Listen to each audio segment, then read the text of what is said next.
Hello बच्चों, चलिए आज का हमारा प्रश्न है, यदि औसत 10 में से एक जहाज डूब जाता है और 5 आने वाले जहाजों में कम से कम 4 सुरक्षित होने की प्रायिकता ज्ञात कीजिए। तो यहाँ से इस प्रश्न को करने हैं तो हमारे पास यहाँ से हमारी मुख्य अवधारणा रहेगी। मुख्य अवधारणा यहाँ से हम बर्नौली परीक्षण के अनुसार लेके चलेंगे। बर्नौली के सूत्र के अनुसार हम पी एक्स बराबर आर का जो मान होता है वह लिख सकते हैं एन सी आर गुणा में पी की घात आर आती है गुणा में क्यू की घात आती है हमारे पास एन माइनस आर। अब यदि प्रश्न के अनुसार हम यहाँ पर देखें तो हमें प्रश्न के अनुसार कहा क्या गया है, 10 में से एक जहाज डूब जाता है। तो कोई भी एक जहाज, कुल है हमारे पास 10।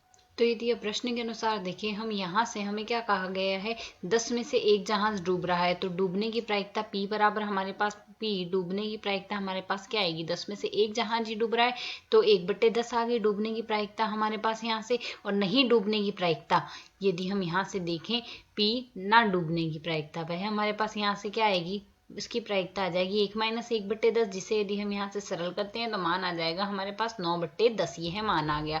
अब प्रश्न के अनुसार 5 आने वाले जहाजों में से कम 4 जहाज सुरक्षित हो तो इसकी प्रायिकता हमें ज्ञात करनी है। तो या तो हो सकता है 5 में से 4 जहाज सुरक्षित हो या फिर हो सकता है 5 में से हमारे पास पांचों के पांचों ही जहाज सुरक्षित हो।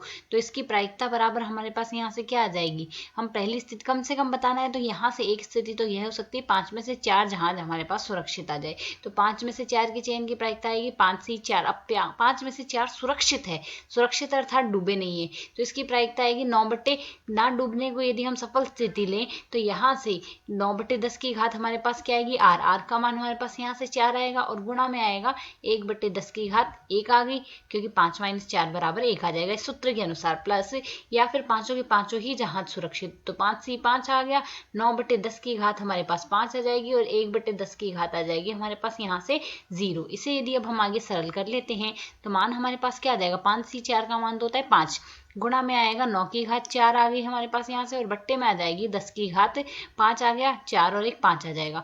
प्लस इसी प्रकार 5 से 5 का मान होगा 1 और 9/9 की घात तो आ गई हमारे पास 5, बट्टे में आ जाएगा 10 की घात 5। इसे यदि हम सरल करते हैं 9 की घात 4 और 10 की घात 5 को भेनिस ले लेते हैं, शेष हमारे पास यहाँ से क्या आ गया, यहाँ से तो 5 आएगा प्लस यहाँ से हमारे पास 9 आएगा, 5 + 9 14 हो गया हमारे पास यहाँ से।